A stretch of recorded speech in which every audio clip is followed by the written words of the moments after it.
I've stood outside the house where he grew up. I've stood on the stage with him.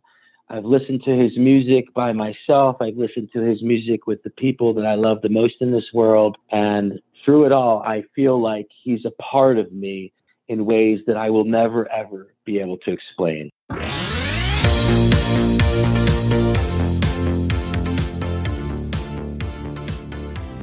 Hello, and welcome to the Untitled Gen X podcast, a podcast dedicated to the pop culture that raised us.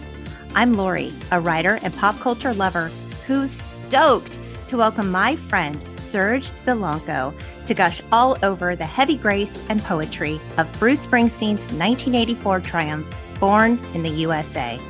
But before we get into the masterpiece itself, I'd like to tell you a little about Serge. He's a man who's lived a whole lot of life. Writer, rock star, loving husband, devoted father, American Civil War enthusiast, lifelong Springsteen fan, and cool rockin' daddy in the USA. Welcome to the podcast, Serge. Thanks so much, Lori. It's really cool to be here. Oh, I'm so excited to have you, specifically to talk about Bruce Springsteen. I told you offline I needed a true fan to come on and help me with this one. And so thank you for taking the time. Hey, you know what? I'm really excited, and there's no other artist on earth for me that would be such an honor to be called a true fan for. So I think you got the right guy. I'm really going to try hard. I know I got the right guy. In fact, I know I got the right guy because I want to talk about a little post I saw on your personal Facebook. You wrote a post June 4th, 2019, about the 35th anniversary of Born in the USA. And I would like you to read that post for the listeners, because I think it's important for them to get a true sense of what Bruce and particularly this album has meant to your heart over the years. Happy 35th to one of the most important things that ever happened to me, and to a lot of kids like me. I was 13 the year this album dropped, a chunky kid in the American suburbs, part baseball, part Mongoose, part Bolero's pizza. I had lust inside of me I did not understand, and a yearning desire to be someone even though I could see the writing on the proverbial wall, dude. I was probably bound for mundanity. I would probably even die from it someday. But Bruce's songs here connected with me in a way that nothing had ever hit me before. Suddenly, I caught my first whiff of regular life and of the poetry she reeks of. I never looked back. No one who fell in love with Springsteen around that time did. Some of us were just kids that summer of 1984. And when I dropped the needle on this one, I could suddenly feel the sun shining on my young man's skin again. Me standing at third base, me looking out the ocean from the boardwalk, me playing air guitar in the mirror to No Surrender, the goosebumps running up and down my spine like I was born to fake singing that song, a tennis racket guitar in my hands. I listened to it on the ride home from work tonight, windows down, hair blowing back like Stevie Nicks, Diet Coke in my veins. Fuck the world. And you know what? The goosebumps are still exactly the goddamn same. Ooh. Okay, so I saw that and that just got me right in the heart. And I felt every word of that. I believed you. It's true. You know, I have to be honest with you. So this album came out in 1984. And I remember my dad had the vinyl and he used to play it. And at that time, I mean, I was 8. I was obsessed with Madonna. Mm-hmm. Bruce didn't really speak to me in that way. And in preparation for this episode, I went back and I know Springsteen singles. I'm not, someone that knows like the deeper cuts. I went back to listen to this album and it has been on repeat. And I felt like for the first time, I got it. It's interesting, isn't it? I think that's not unusual with great albums in general. Mm-hmm. And I would say as a huge Springsteen fan, it's certainly not unusual with Bruce's work to be able to revisit it over and over again at different times, and perhaps to have it hit you much later after you first heard it, harder than it's ever hit you. That continues to happen for me as well. So getting it at 8 years old certainly wouldn't be the same as getting it now, and I feel lucky to have tapped into somebody like him that has that kind of presence in my life, repeatedly presenting the work, and it just continues to blow my mind. I mean, it really is a true gift, isn't it? To have an album that really speaks to your heart, that continues to give back to you year after year, depending on what's going on in your life, what you're going through, the good times, the bad times. It's always teaching you something. Mm-hmm. Yeah. That's so powerful. And so to listen to Born in the USA and to think like, wow, there is so much to this album I never knew. There's like I don't even know how to explain it, because in many of the songs, Bruce is shouting, Bruce means it. And then in other songs, it's almost a quiet whisper. Mm-hmm. And there's so much in the quality of his voice. Yes, the words, obviously, you're a writer, I'm a writer. Words are very important to us, but it's been like a journey for me in a surprising way. I wasn't expecting to feel this way, and I do. And so now I'm inspired to check out more of his work, particularly Nebraska. That is an incredible record. It's obviously one of his masterpieces. I believe he has several. Most people tend to sort of if you think of Bruce's whole catalog, you usually have 2 or 3 records that are your favorites, and mm-hmm. Nebraska is almost always one. But you can't go wrong, I think, with any artist in any capacity if it suddenly moves you unexpectedly, especially, and then you can kind of go digging in their bucket, so to speak, and uncover all of this treasure. To me, it's one of the most beautiful things in life is to either rediscover or discover for the first time. I'm pushing 50 in a couple months, and I'm still discovering bands for the first time. I can't keep up like I used to. Right. Are you talking like older bands, or are you talking newer music? Sure. I discover older stuff as much as I discover newer stuff, Mm-hmm. In a lot of ways, I'm more intimidated by newer music, I think. So if somebody comes to me and, if one of my kids are, 9 and 12 and talk to me about XXXTentacion and all these different, I'm like, man, I want to wrap my head around this, but I don't know if I can, or if I even should try, because in a way it's yours, this is yours. And that's just like the same. I don't try and push Springsteen on them, but I hope by osmosis it will trickle down. But it most definitely will. I promise you. I'm one of the biggest Elton John fans in the universe. He's my go-to. I love all things 70s music. It's just what I gravitate toward. Mm-hmm. And my parents were fans. And so here I am. And when it comes to like newer music and stuff, my kids are really into rap and newer artists. And I'm sort of like, And Elton John actually collaborates with a lot of newer artists. He's really good about that.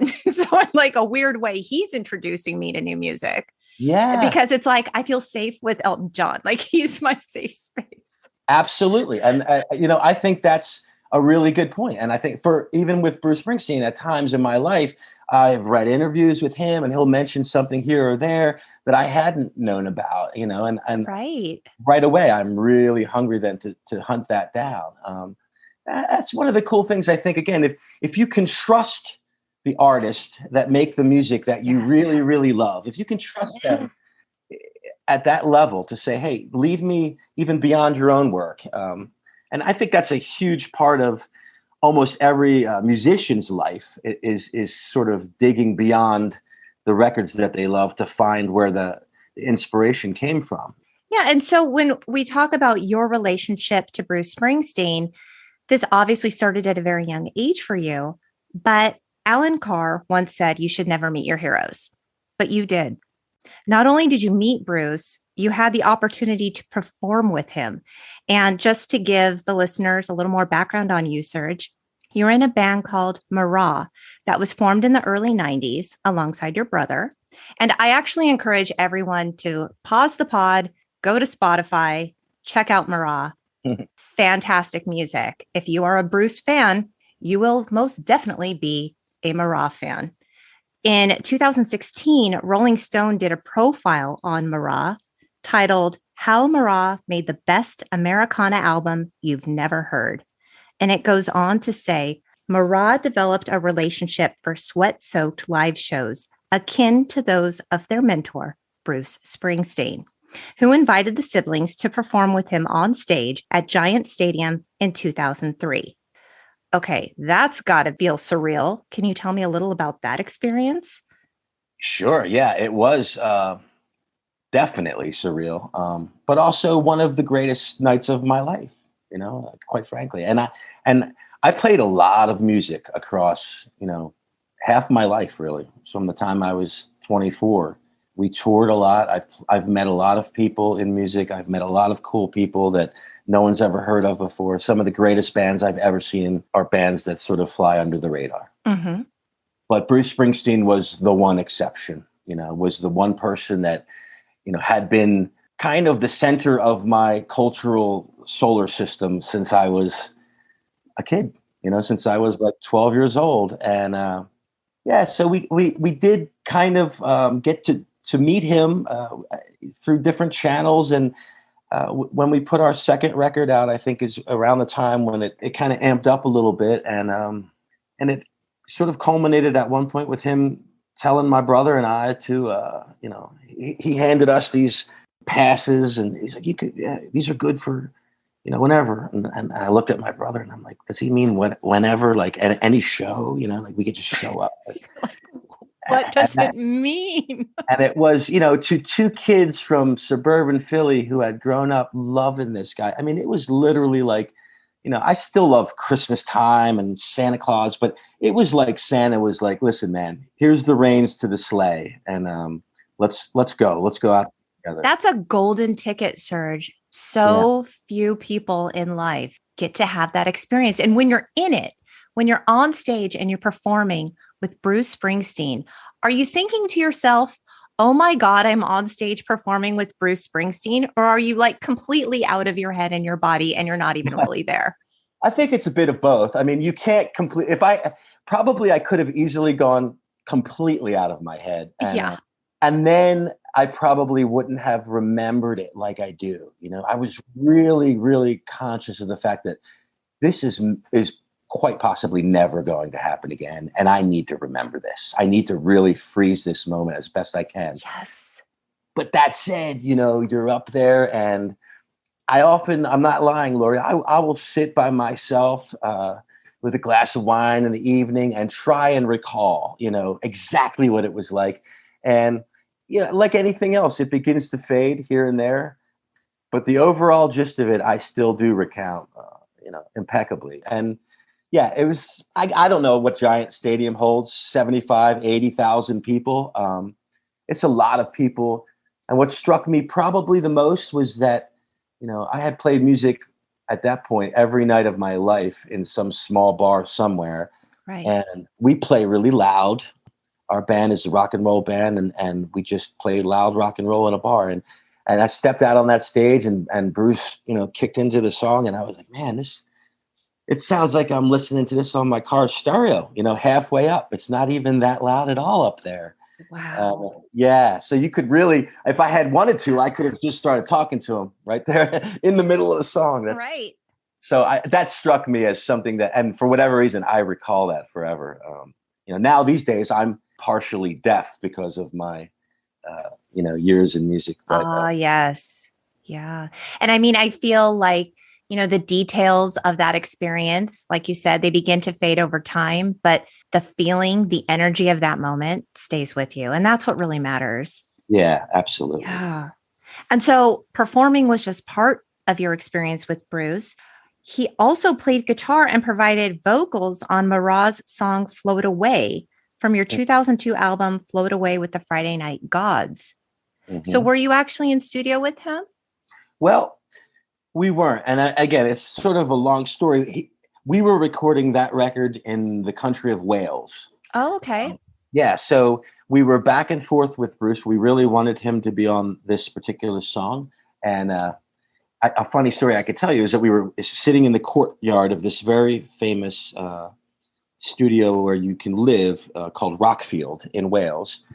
And we were sitting in the courtyard one day and it's this bright British afternoon and staring at this phone, and it wasn't a cell phone, it was a landline. It was stretched out of the studio and it was sitting on this little table by itself, and it was a phone that we knew that Bruce was due to call any minute now, Oh, shit. So it's like a bat phone. Yeah, it was kind of like the bat phone. Okay. And it was pretty awesome to be there sitting, and we were smoking our cigarettes and drinking our coffee. We were very nervous, and Yes.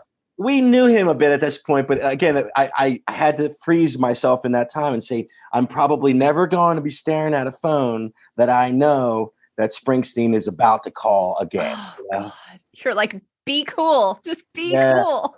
And the phone ultimately rang, and we all looked at each other. We were kind of cheering and fist bumping, and then my brother had to answer it. He got chosen to answer the phone, and it was Bruce Springsteen on the other end, and so we set it up, and we ended up recording in New York City. He was really generous with his time. I can't say enough about the guy personally. He's just an awesome human being. He went way out of his way to be friendly and cool, and not just kind to us, but like really made me feel like a brother or something every single time I was around him. And for somebody like, I grew up without a dad, you know what I mean? Okay, And there were times when I was like, man, I might ask Bruce if he wants this gig, like if he wants to be old Serge's dad. Right. But yeah, it was just a real pleasure to know him and to experience, the recording process was really fun. We did everything we needed him to do in a matter of a couple hours. And then he spent the entire day with us. We went bar hopping around Manhattan. We went to an Italian restaurant for dinner. Oh my God. Yeah, he's a really good person. And I can say this, I know that we are not the only band or unheard of artist or whatever that he's ever done that with. He's just, if he gets any sort of, I don't know what it is, but if he has any idea that you're someone that he could sort of relate to musically and soulfully or whatever, then I think that he might go for it. And the fact that he is tapped into musicians who are true fans. He's tapped into music on maybe the local bar and club scene that's playing smaller venues. The fact that he wants to be a part of a band's journey, that really says something about him as a performer, as an artist, as a true lover of music. Yeah, you're right. I don't think he's ever, and it sounds cliche, but I just don't think he's ever forgotten where he's come from. And I think he's almost made it his sort of parallel life's work along with his music to remember where he comes from, and to remember to give back quite humbly and quite quietly in his own way. He doesn't want any. Honestly, like, this is probably the most I've ever talked about this, except maybe to people at a bar or something, because it felt very sacred, and it still does. It's not the kind of thing where it's like, and I like it. I like talking and telling people about it just so that they understand, while he's still alive and he's still with us, what a great dude he is, Oh, that's awesome. Yeah. Well, thank you for sharing that, Serge. That means a lot. I'm so happy that people can hear about Bruce the man, Bruce the mentor, Bruce the man. That's my gospel. I will preach it until I'm dead. Nice. Okay, so do you want to talk about the album? Let's do it. All right. So this was released on June 4th, 1984. It was Bruce's 7th studio album. I was surprised to learn that. So I suspect that you are very familiar with his catalog. Had you listened to everything up till this point when you were a kid, and maybe your introduction to Bruce was this album, but did you immediately go back into his earlier works? Yeah. So I grew up in just outside Philadelphia. So I grew up with the radio, and Philadelphia was one of the very first places in the world that sort of embraced Bruce Springsteen. We had some DJs, a guy called Ed Shockey, who is a legend. And Ed was one of the first persons to play Philadelphia, or to play Bruce in Philadelphia. And so I was kind of lucky in that his music was already a part of the lay of the land, as I was growing up. So I think in a lot of ways, Born in the USA kicked down every single door possible for him, and his music became instantly accessible. But in a strange sort of, I guess, selfish way, I feel like we had him first. I get that. Yeah. We're from Philly, and he was ours. But and so that there's always a special connection. And I think even if you ask Bruce, I would think he would say, yeah, Philly was always a special place for me.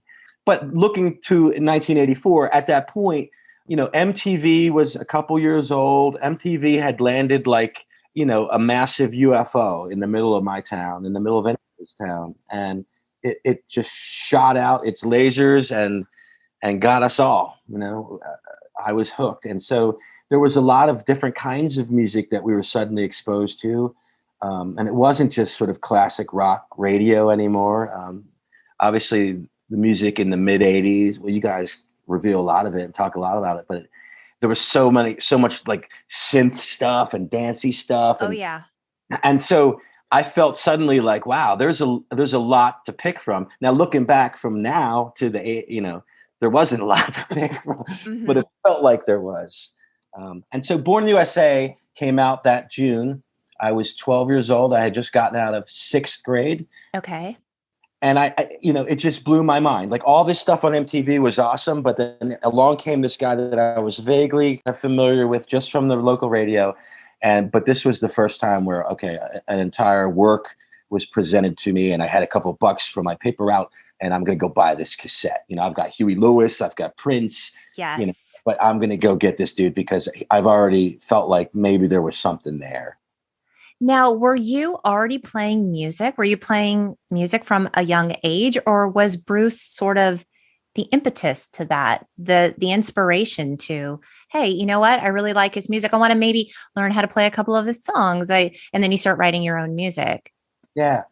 It's funny. I had never thought of that really, but it did coincide exactly with the time in my life when I began to at least pretend to play. So my brother is 2 years younger than me, Dave, and he ended up being a singer and guitar player in our band. Okay. And but he was more driven, I think, to begin to play the guitar and stuff. So he got the guitar first. So he must have been about 10. And it was that summer, because I do remember us sitting on my mom's front porch and I began to get really jealous that Dave was able to start to play the beginning of Glory Days and things like that. And, as an older brother, I was just ready to sabotage anything.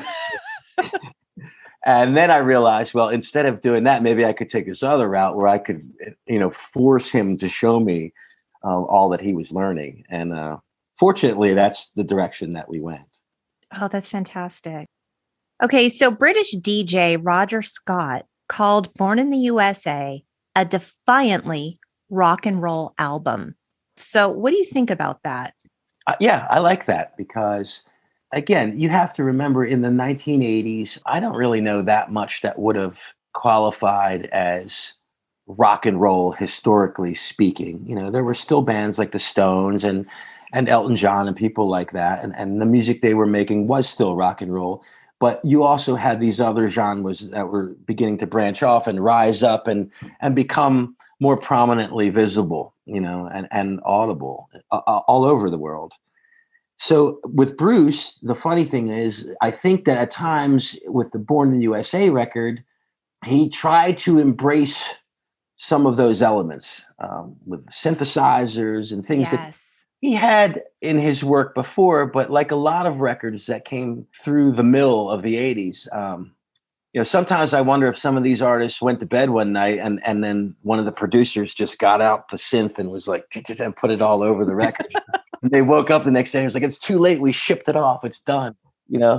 More synth, synth. It just ended up in some strange places, but that was the time we were living in. So looking back now, I think that Bruce is pretty much rock and roll to the core, Yeah.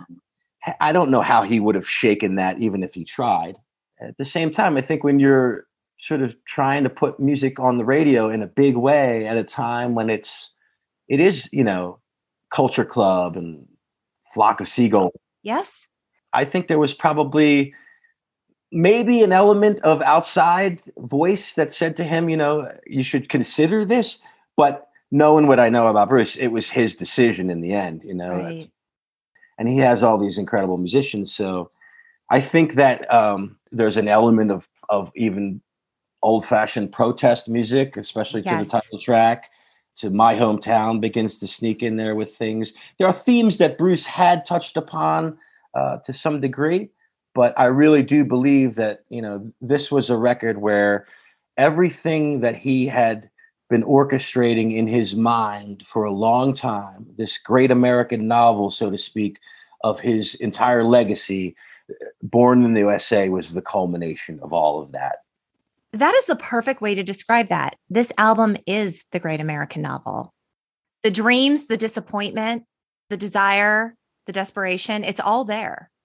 It is. And the funny thing is, a couple of his other records are the same. They sort of have that great American novel ethos to them as well, I think, anyway, But this one, even when you take Bruce's life, his own life, and I like to do that. If you know anything about an artist and you say, well, this guy was around 34, 35 years old. So that's the prime of your life in a lot of ways, It's probably the prime of your artistic life if you've been doing what you're doing for a while, because it's your glory days, if you will. Yeah, there you go. Exactly. Right. So he's this guy. And if Bruce at the time, from what he's written and said in interviews, he was kind of lost in a sense. I think he had chased his music and his vision for his work for so long that he found himself lost in the sense that he didn't feel rooted in one place. He didn't feel rooted with a family.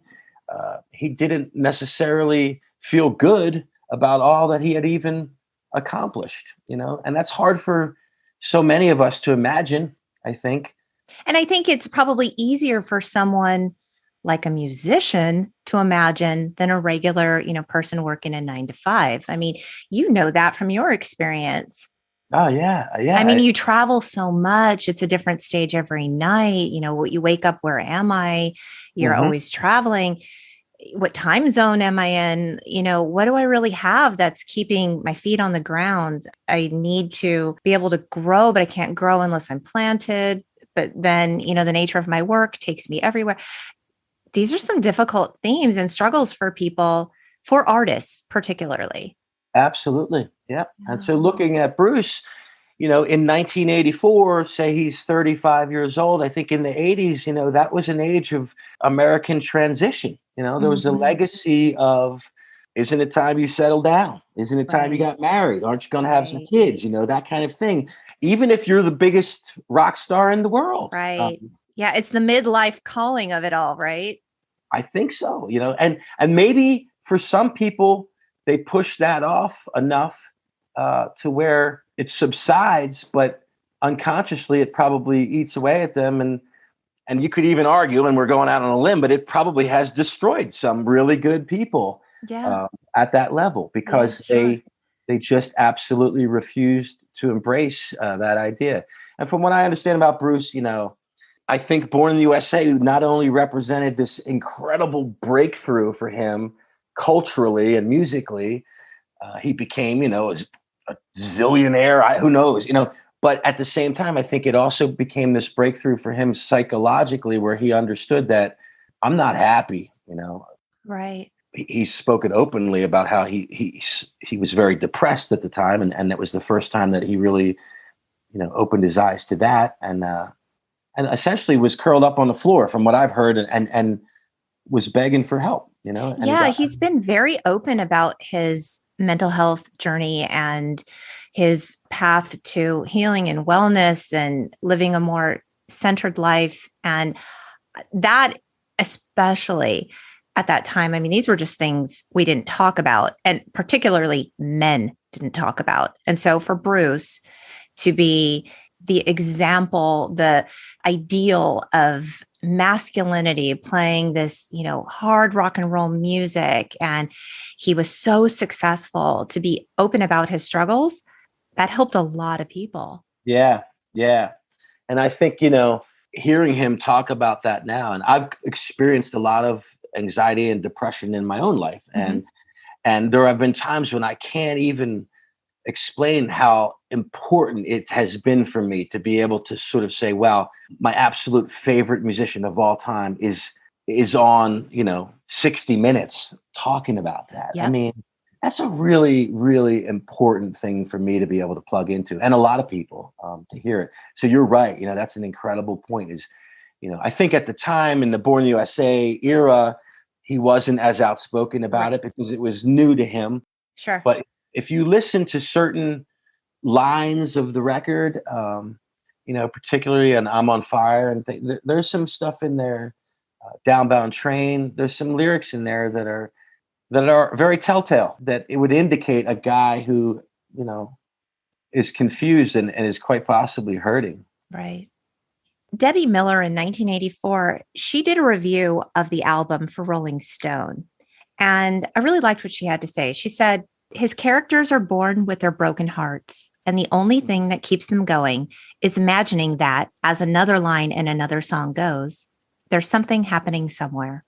Though the characters are dying of longing for some sort of payoff from the American dream, Springsteen's exuberant voice and the swell of the music clues you that they haven't given up. So here, the characters in his songs, to the point that you were making, they all have broken hearts. They're all struggling in some way, but there's this glimmer of hope in them. In the chorus, Bruce, I read another article where Bruce is saying, like, the real joy is in the chorus. Like, the hard parts are in the lyrics of the song, but the chorus is where the joy is. And that's where the hope is in his music. Yeah. And you see that throughout this album. And listening to the album with this in mind, the characters haven't given up, but they are all still struggling. Yeah. Yeah. That's really astute. I like that. Yeah. I think too, like, I was reading an interview recently, or at least a quote, when he was talking about this record, and he was talking in particular about the song No Surrender. I never knew this, but he really didn't want to put the song on the record. And it exactly for the reason that you're saying. I think he began to think that maybe he was putting a little too much hope into the voice of his songs.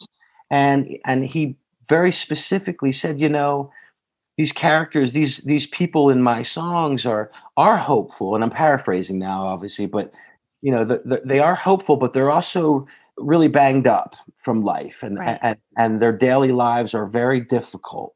And sometimes hope isn't enough. Sometimes hope isn't enough to carry over there. And so it's really cool that you mentioned that, because that brought this back to my mind. And I think that, again, it shows an artist at his peak who was still in the very throes of being as successful as anyone could be, still questioning whether his voice was too far this way or too far that way. Was he capturing what he really wanted to capture as well as he could? And of course, I think in retrospect, most of us would say he did. He did capture that. But I admire the fact that of an artist. It's the artist's torture, I guess, is just thinking that you're never quite there. Right. I mean, in spite of the fact that this album obviously was a mega success, it went 15 times platinum. It sold over 30 million copies worldwide. It was the best-selling album of 1985. And out of the 12 tracks on the album, 7 of them became top 10 singles. I mean, more than half of the songs on the album. It's just incredible to consider. It was nominated for a Grammy for Record of the Year in 1985. It did not win, surprisingly, but it has gone on to be one of the best-selling albums of all time. Okay, there's 12 tracks on this album. Is it like a favorite child situation? Can you pull out one track that is your favorite? It really is hard. I would have to say, if I had to pick one, it might be Bobby Jean. Really? Yeah, I really love that song. It does something to me. It makes me, when I listen to it in my car, I feel like I could push a button. I can't figure out what button yet, but that I could make my car fly. Oh, amazing. Yeah, it just feels like that to me. And I don't know if that's a popular choice amongst Springsteen fans. Of course, they love to argue about what's best, but for me, that song really does it. And I also, back to your last point, I think it does capture a little bit of both sides of where he was coming from here, from a sad place and also from a somewhat hopeful place. Right. So I had read, and I don't know if this is true, maybe you know better than I do, but I had read that this was about his longtime friendship with Steve Van Zandt, who had left the E Street Band prior to this album, correct? That's right. He did. He produced the record. Okay. And then he left. He left. So I know that he was invited back to be part of the Glory Days video. He's my absolute favorite part of that video. But have you heard that this song is about, their friendship and his heart hurting from that departure? Yep, you're right. I have heard that. Okay. I've never heard it officially declared by the man himself. But I do. I love the song. And when I listen to it through that lens, I still love it. I still think it's really cool and very cool in a different way. It is quite possible. It's hard to imagine that Bruce wasn't wildly affected by losing one of his best friends in the world. But I've also always wondered how early, like it would have to be a chronological thing, with Bruce, he writes songs and stuff leading into a record. He probably had a lot of songs written, but did he have Bobby Jean written before the record, or when did Steve tell him, I'm not gonna? Exactly. What's the timeline of events? We need to break this down. I had heard that the songs on this album were recorded in conjunction with all the music recorded for Nebraska. So it's like the Nebraska Born in the USA sessions, and they went on for like a couple of years. And so because Nebraska is such a different album, it's interesting to consider that both of the albums were recorded sort of at the same time, if you will. Right. Yeah, no, you're right. I think there was a lot of overlap, and I even think there was overlap from prior to Nebraska was The River. And I've heard that some of the songs that ended up on Nebraska were even alive as demo recordings during The River. So he was, obviously at a point in his life where he was writing a lot of music and write a lot of songs, probably being really hard on himself as to what was going to work. And they're three very different records. The River, Nebraska, and Born in the U.S.A. are very different records, but very Bruce in their own fashion. So it was a hell of a run, Oh, yeah. No matter where those songs came from. Definitely. My favorite song is Cover Me, which was actually written for Donna Summer. And I think the reason I like this song so much is it sounds very Stevie Ray Vaughan to me. Do you get that vibe from it? I've never thought of that before, but that's very interesting. I really love Stevie Ray Vaughan. Me too. I'm a fan. Yeah, I can see that. There's a very intense lead guitar.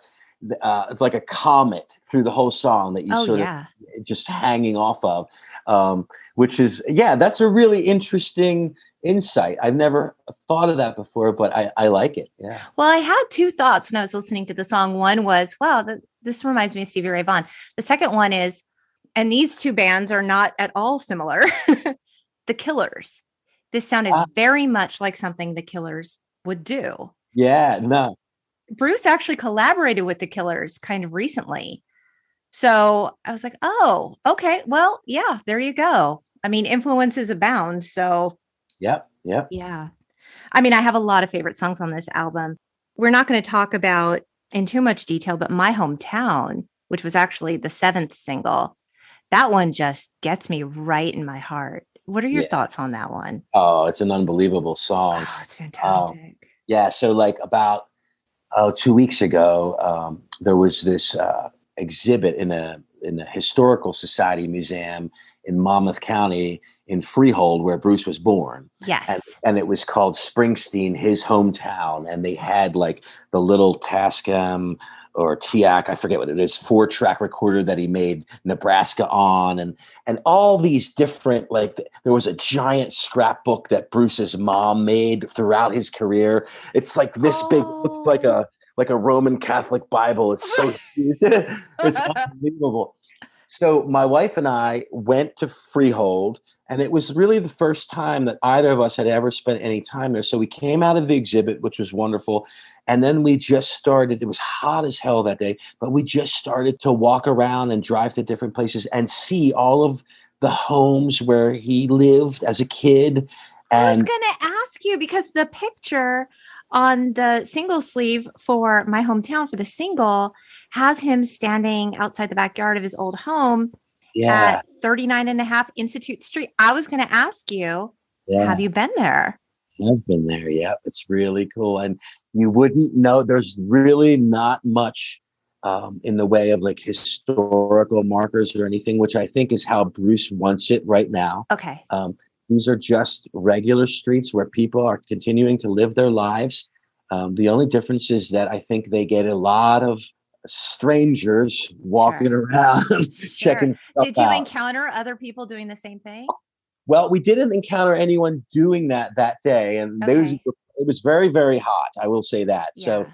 but we did encounter some people that live like right next door to the tree that Bruce used to climb when he was a kid. He talks about it in his biography and stuff. And so it was just a really cool day. Like it was just.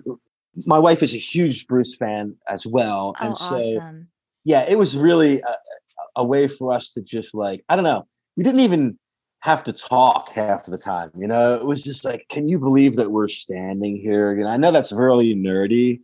No, it's not. It's an energy, right? So you were feeling the energy of the sort of the sacred space you were in. Absolutely. I wanted to talk about some of the music videos from this album. There were many. Did you go back and have a chance to watch them? I did. Yeah. Okay, cool. Okay, let's talk about them. Hmm. So let's start with the title track, Born in the USA. In terms of the song, Steve Inskeep said on NPR's Morning Edition, maybe the meaning of Born in the USA is the distance between the grim verses and the joyous chorus. This kind of goes back to what we were talking about. It's the space between frustrating facts and fierce pride, the demand to push American reality a bit closer to our ideals. Mm. What do you think about that? I think that's pretty insightful. I think it's along the same lines of, I don't know if you're familiar at all with the artist John Prine, who died last year from COVID, but he had a song called Your Flag Decal Won't Get You Into Heaven Anymore. Ah.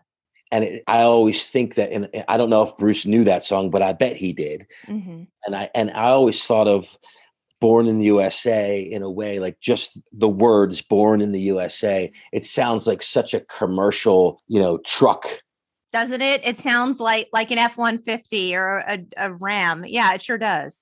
Or like a bumper sticker, like a Yes. born on, and sure, you can have that bumper sticker, but you're driving your truck to work and to everywhere in your life, and the story is much deeper than just exploiting this saying per se. And maybe that's a little bit of a stretch, but along what you're saying and the NPR quote, I do think that there's a really vital sort of dissonance between what Bruce is sometimes singing, and even in the image that he adopted during this record, of this kind of strong, muscular guy. He's a good looking. He's probably as best looking as he's ever been. And Yeah, suddenly, I mean the Levi's, he's muscular, the bandana. I mean, it's a look, yeah, it's an energy.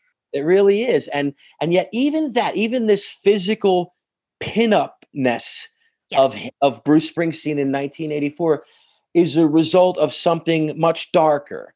And that was his depression, where he's talked openly about, like, he began to lift weights to take his mind to a better place. And so I think that's, in a way, sort of metaphorical for what was happening with the record itself, is that, this Born in the USA, the title of the record, the sound of many of the songs, the party atmosphere half of the time. Yes. And in some respects, and I know it's a stretch, but suddenly Bruce Springsteen was sort of like Captain America, kind of like a superhero standing in front of the U.S. flag and singing Born in the USA. And so, obviously a lot of people misinterpreted that, but I think it's important even now, 35, 37 years later, to recognize that while he was intentionally portraying, himself in sort of a, strong American regard, I think that was all to lure you in and to get you hooked and to force people who may have not even ever been forced before in their musical listening history to think long and hard about the subtext of all these songs on that record. And there's a dark thread running throughout Born in the USA. And I think Bruce's idea was to get, the masses, once he saw the possibility of having them turn their attention to him, he wasn't going to play it safe, and he wasn't going to blow his opportunity. And I think Born in the USA does that incredibly successfully, and even to this day, again, like people that are revisiting that record that maybe heard it as a 12-year-old now hear an entirely different piece of art that it transpires and transitions to this 2021, wonderfully. While the lyrics are talking specifically about the Vietnam War, they're as relevant as ever in terms of the slice of American life and blue collar workers and economic opportunity. And here we are fighting this war. From the very first lyric, born in a dead man's town, this isn't the nationalistic song of pride that a lot of people thought that it was. And certainly, as a kid, I thought it was, I'm proud to be an American. That's what that meant to me. And there was an issue with Ronald Reagan. He thought it was of nationalistic spirit and American pride. And it really wasn't. Bruce called it a protest song. That's what it was. And I think it's really, really vital and important to recognize that Bruce Springsteen is a really intelligent guy, and he's a really proud American.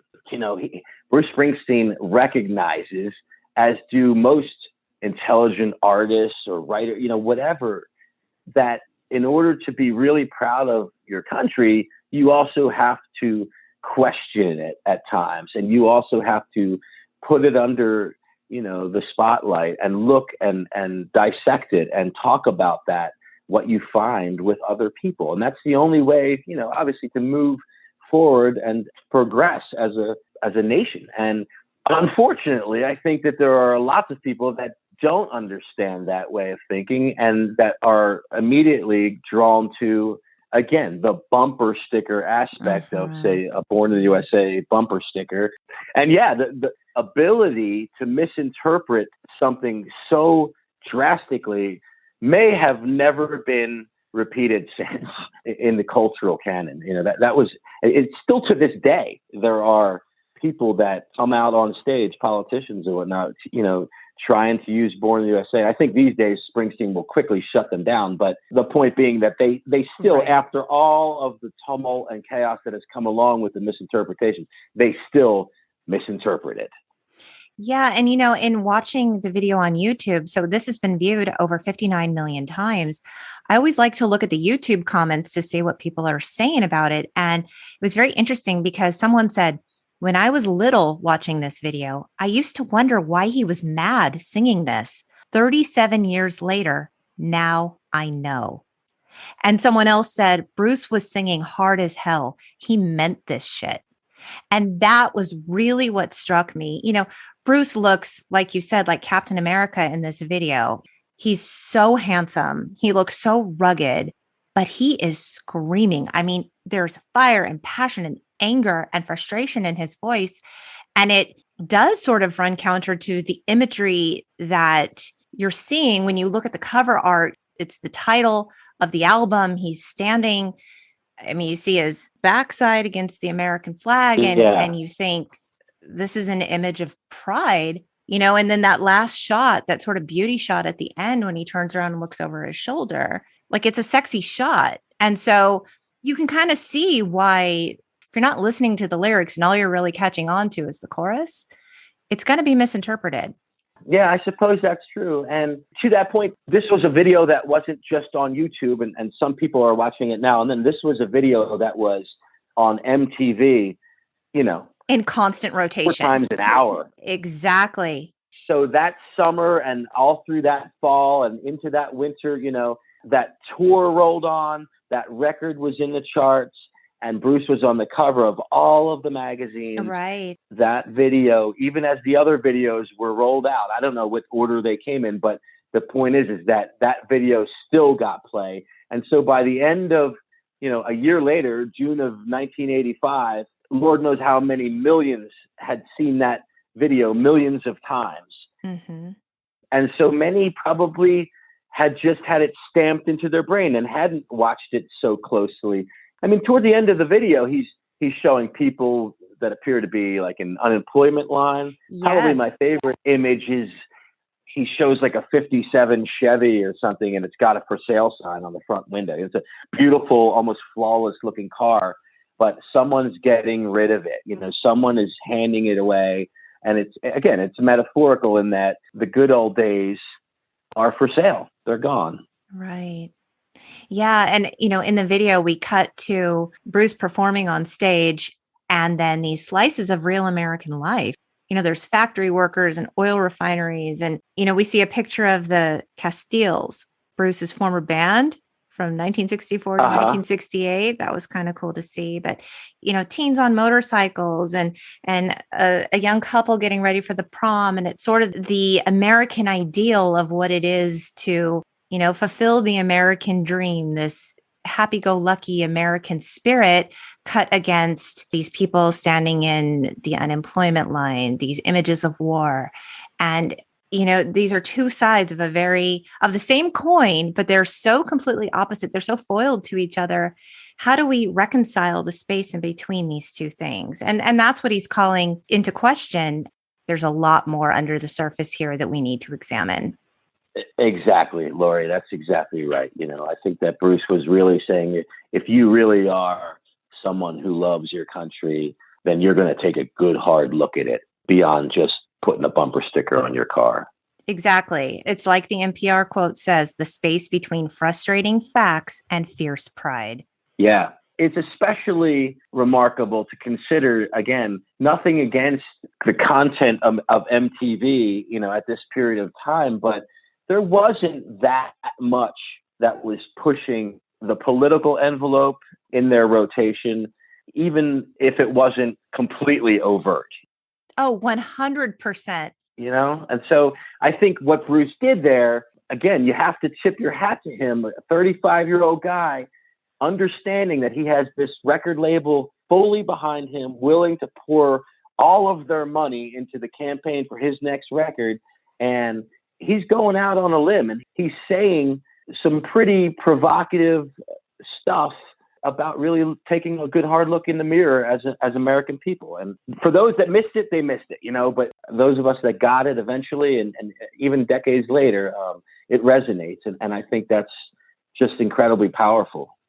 I do too. And in terms of, because this is so closely tied to the album cover art, let's talk about that for a minute. The cover art was shot by famed photographer Annie Leibovitz. Springsteen said, quote, "We had a flag on the cover because the first song was called Born in the USA. And the theme of the record kind of follows from themes I've been writing about for at least the last 6 or 7 years. But the flag is a powerful image. And when you set that stuff loose, you don't know what's going to be done with it." Now, the cover wasn't without controversy. Some folks thought it looked as though Springsteen was urinating on the American flag. Have you heard of that? I have heard of that. I have to honestly say that never crossed my mind in that hour, but I can see what they're saying. I don't think that's what he was after here, but I guess maybe if someone said that to him after it came out, he probably had a small heart attack. Well, what he said, so it was unintentional. And he said, quote, "We took a lot of different types of pictures. And in the end, the picture of my ass looked better than the picture of my face. That's what went on the cover. I didn't have any secret message. I don't do that very much." Exactly. There you go. I think that says it all. Okay. So let's talk about Dancing in the Dark. So Dancing in the Dark has a lot of views on YouTube, not only because it's a super cool song, but because Courtney Cox, pre-Friends, is featured in the video. In terms of the song, it was written by Bruce when his co-producer, John Landau, came to him and said, "Bruce, we need a single." And according to Dave Marsh in Glory Days, Springsteen said, "Look, I've written like 70 songs. You want another one? You write it." And so he was frustrated, but he still managed to write the track overnight. And this song was so popular. What are your thoughts on this one? I'm so glad that we're talking about this song because, well, first, I just want to say, as a Springsteen fan, and just like a fan of any huge artist, I think you tend to change your favorite songs or lyrics or shows sometimes a couple times in the course of the day. And I can honestly say, like a while back when we were talking about my favorite song on the record, I mentioned Bobby Jean.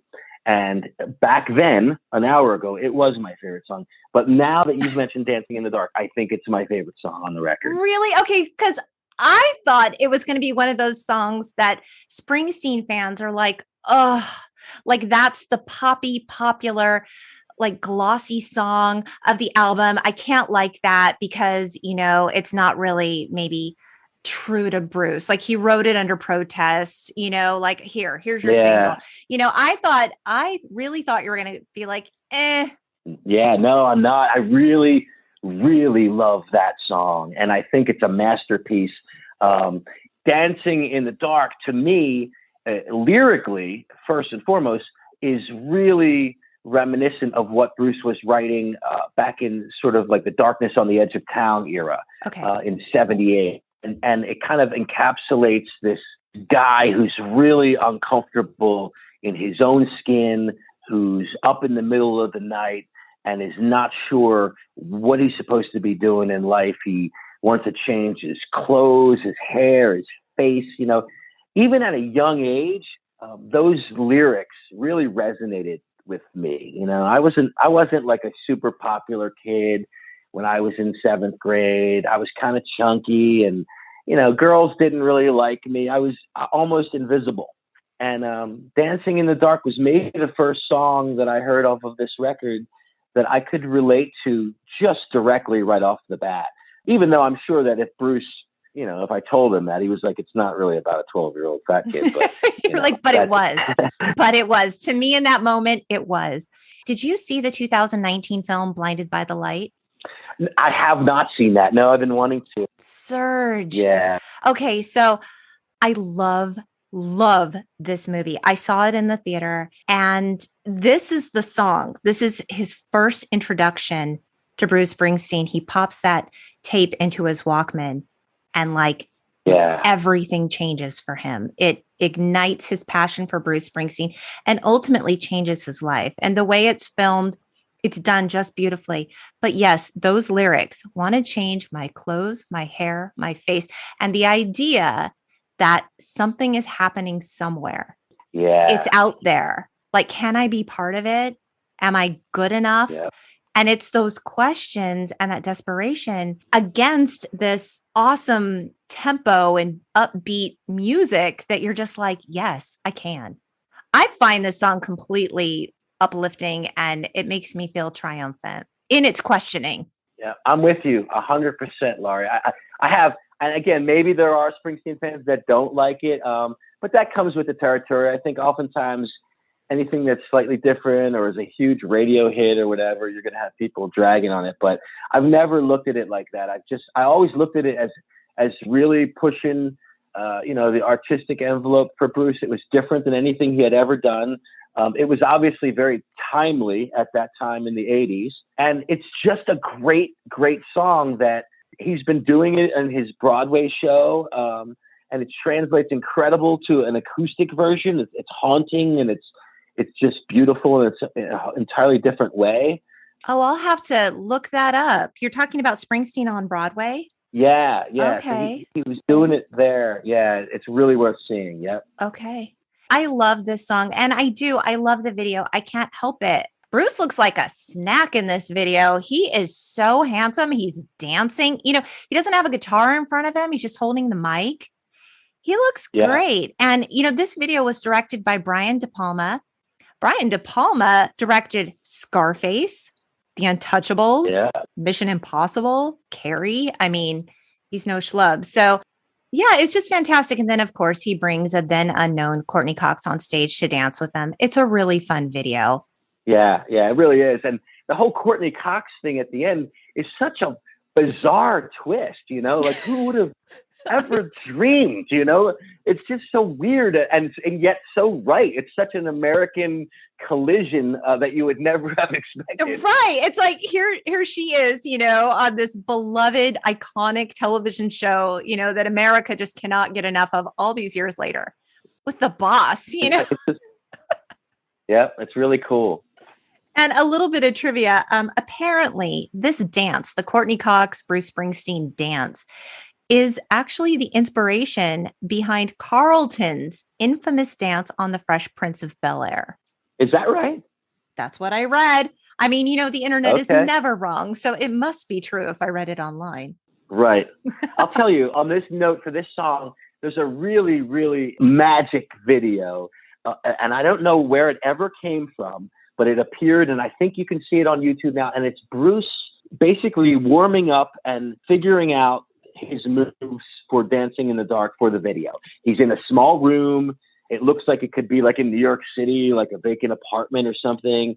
There's someone else filming him. It's unbelievable. And, you know, you see him very intimately, and it's kind of almost vulnerable because he's trying out something that, for the most part, I don't think he had done on stage before. Right.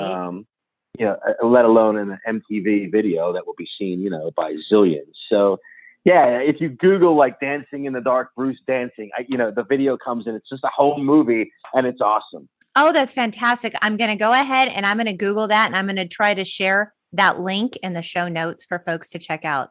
Thanks for that. That's fun. I'm going to check that out. Someone said in the YouTube comments, it's almost impossible to believe I was at that show in June 1984 at the St. Paul Civic Center.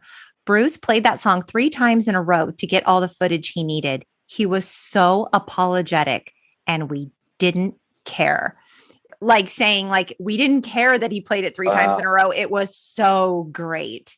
Can you imagine being there? Oh, No, I didn't even realize it was during the middle of an actual show. I thought it was sort of, oh, wow. It was insane. real. Oh, wow. I know. Isn't that fantastic? That really is. Oh, so good. Okay. This leads us to I'm on Fire. Whoo. This video is like a film. You know, there's this whole scene that happens before the song ever begins. And we've got a very good looking Bruce Springsteen working as a mechanic, and a woman comes in. We never see her. He's under the car. So the only point of view we have is like, you know, we see a little bit of her legs and we see her feet. She drives in this vintage Thunderbird. She pulls in and she asks him if he can work on her car. And apparently she brings her car in regularly and she only wants him to work on it. And we never see her face. But she's like, you know, can you work on my car? And we do see her wedding ring shining. Yes, we see her wedding ring and her sexy legs and her heels. Yes. And he's like, yeah, you know, I can work on your car. I can bring it back to you. And she's like, oh, well, we, you know, the husband, we live up in the hills. So, you know, it's better if I just come get it. So this is how we start the video. Right. Now we see him lying in bed. It's nighttime. He's staring at the ceiling. And this is when the song begins. He sits up and he gets out of bed and he goes to the Thunderbird and he gets in it and he's driving. We see him arrive outside of her home, and it's a very fancy home, presumably like, I don't know, in the Hollywood Hills or something. That's what that looks like. Yeah, exactly.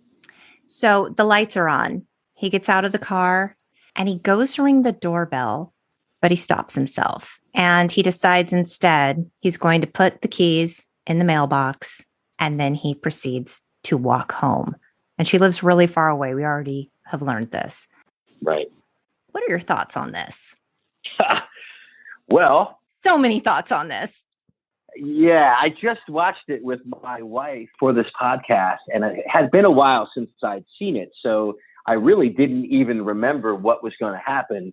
And it had me kind of fascinated and even chuckling a little bit, because I think it is probably as close to an acting role as Bruce ever really attempted. Okay. I think it's an interesting video. It's certainly, to me, it seems to dictate that Bruce is walking up to the precipice of temptation and doing the right thing, Right. backing away, a good guy. So there's a good guy imagery that comes along with it.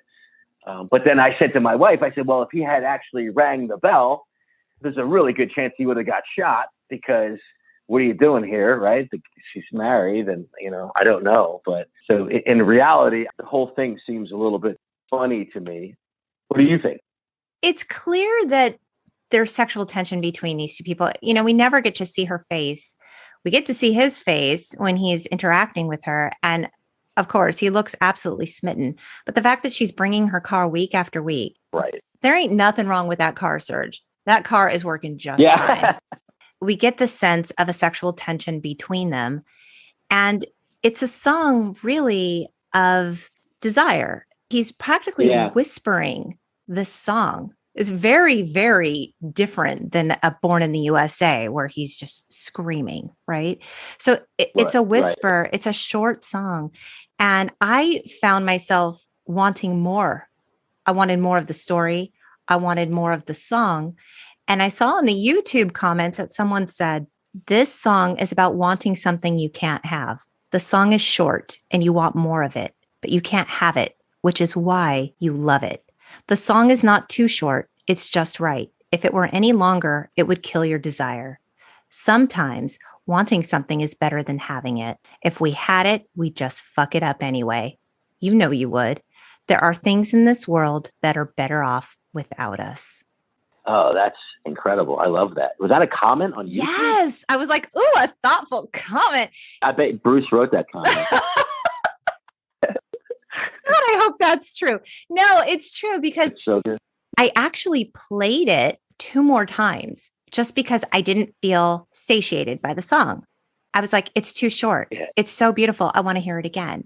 And so I listened to it 3 times, and then I was like, okay, yeah, but it's the same thing over and over again, because it never gets it wrong. It's always just right. You know what I mean? Yeah, no, I'm kind of in love with that notion and that theory. I don't think I had maybe ever embraced that on my own before for that song, but I do really like it. And now I also want to watch the video again. This idea, and in a very meta way, it's a pop song paying tribute to what makes pop songs wonderful, is that short, leave you wanting more kind of taste, and I don't know, that's a lot to wrap your head around, and I like it. I'm definitely gonna revisit it again. Yeah, and this idea of maybe the notion of something being better than what the reality could ever be. Maybe the daydream is where it should be left. We don't want Bruce to be a bad guy. We don't want him to break up a marriage. Of course, we don't want any of those things, but at the same time, maybe it's perfect in what it could never be. Yeah, that's the truth. And that kind of ties in loosely to my boneheaded theory that if he had rang that bell, what's going to happen? Nothing good, right? I mean, maybe he doesn't get shot, but someone's life is going to get ripped apart, And so it really is more than just a noble move. It's also quite possibly shifting the entire future. I don't know. I guess that's one you could sit and drink a whole bottle of wine and analyze, and it would be fun to do that, and I never thought of it like that before. Yeah. And I mean, that's a long walk home. If he's presumably in the Hollywood Hills, that is his cold shower walking all the way back home. Yeah. Yeah. You're definitely going to get, stopped by the police. Yeah, it was a fun watch. I enjoyed it. Yeah, it was. You're right. This leads us to Glory Days. What are your thoughts on this one? Well, I love this video.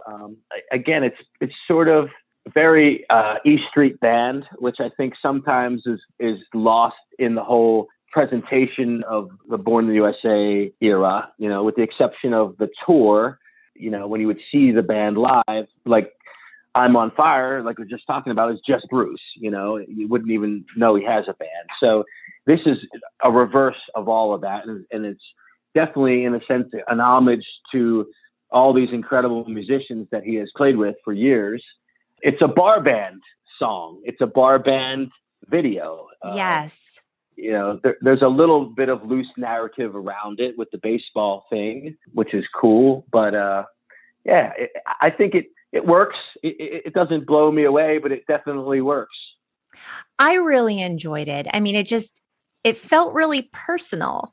And I think that's what I enjoyed so much about it. It's a party song. Everyone in the bar is having the best time.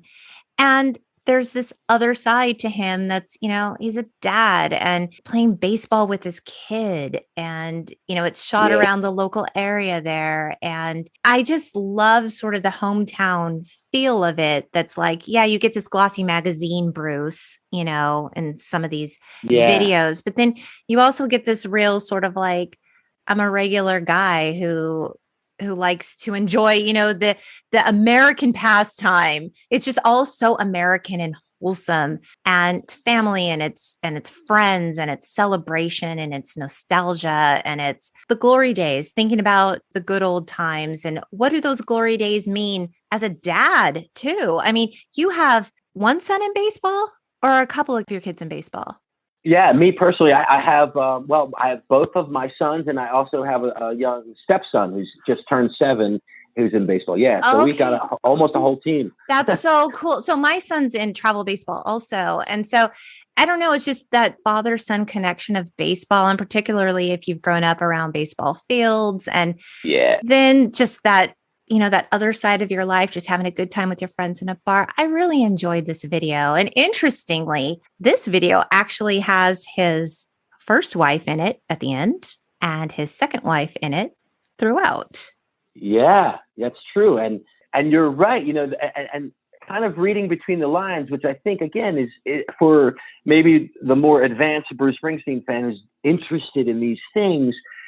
Again, we have to remember this was this time in his life when he was really struggling to put down some roots. Right. He said this as much in interviews and stuff. He was really struggling to find his sense of self. He was really struggling to find a place within himself that he could maybe be a family man, after all these years of just running and gunning from town to town. And it's kind of interesting to see that imagery at the end, especially where he does have what appears to be a son, and he's playing baseball with his son, and his wife seems to pull up and honk the horn. Let's go, guys. Time to go to dinner. These are things that he didn't actually have yet. It's almost like a manifestation of that life. Yeah, like some foreshadowing. Yeah. And there she is playing the tambourine, the newest member, or one of the newest members, along with Nils Lofgren, Patty Scialfa, who he ended up marrying and having 3 kids with. Yeah. Right. So that angle of it, is behind the scenes, but it's really awesome to look back at that now and say, oh man, this guy, who knows if he was even, sometimes I see that video and I wonder, like, were he and Patty a thing yet? Like, was it happening? I mean, was it a I'm on fire situation? Yeah, I don't know. Right? Like, we have questions, Bruce. I don't know if we'll ever know, but one has to assume that, they went on a world tour that lasted like a year and a half. So somewhere in there was at least some kind of a look given from one to the other that was it's kind of romantic. It is romantic. And this video this sort of mirrors your own life too, doesn't it? It's playing in bars and baseball with kids and the triumph and the roots. And it very closely resembles your experience, Serge.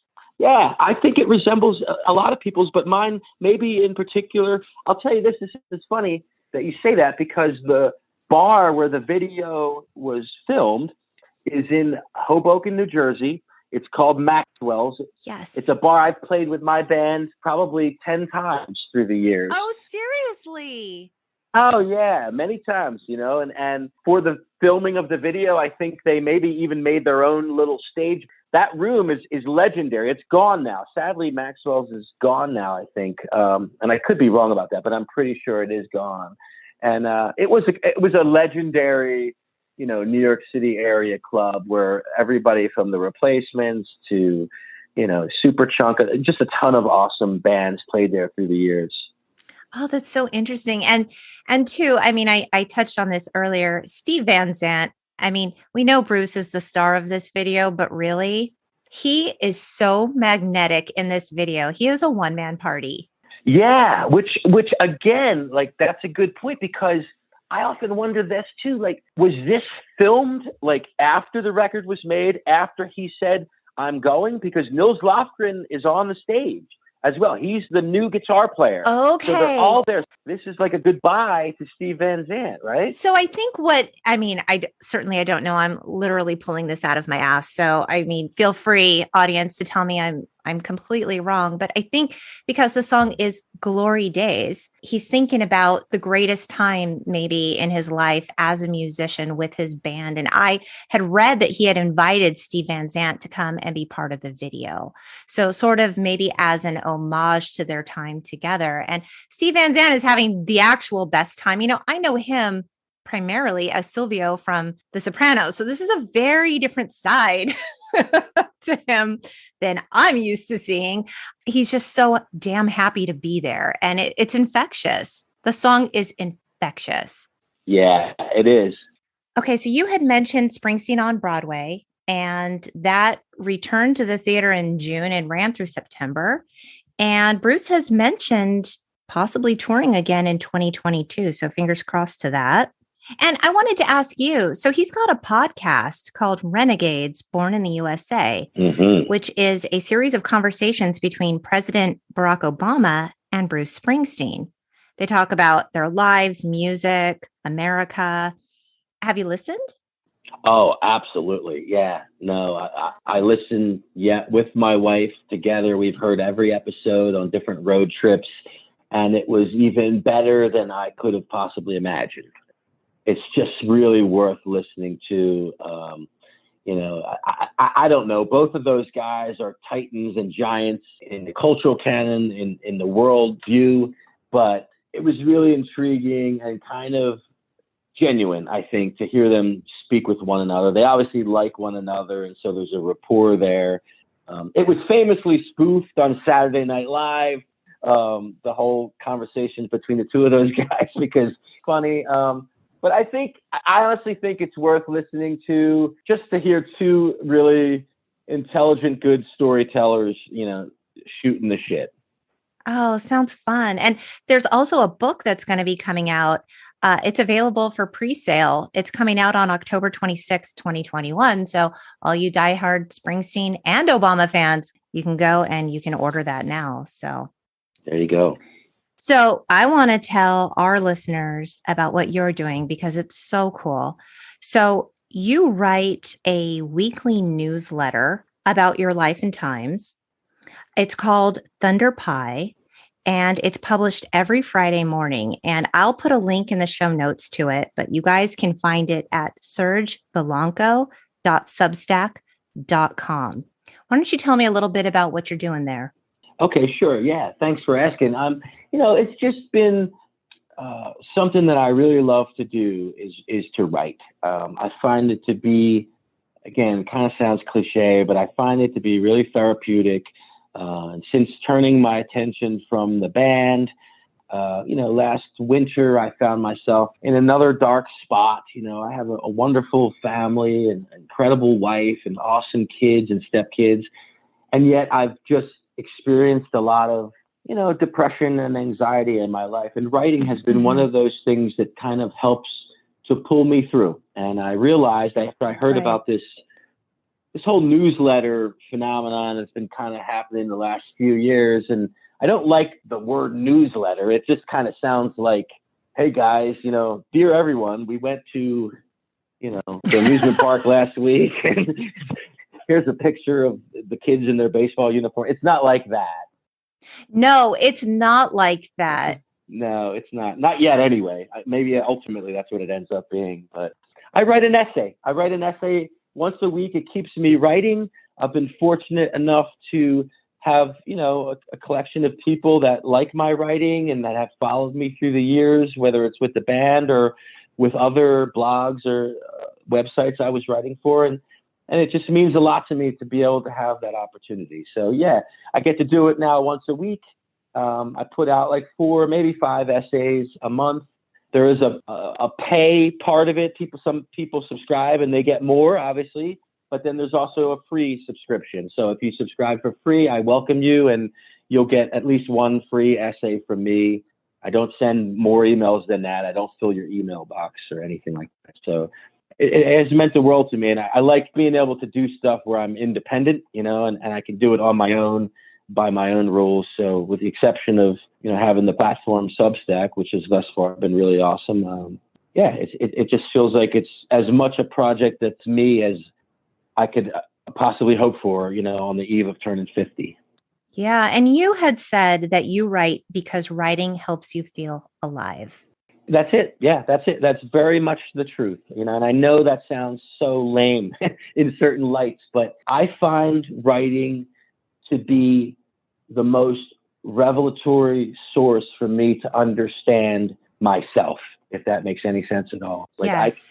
Yes. in the middle of going under, that's what I call it.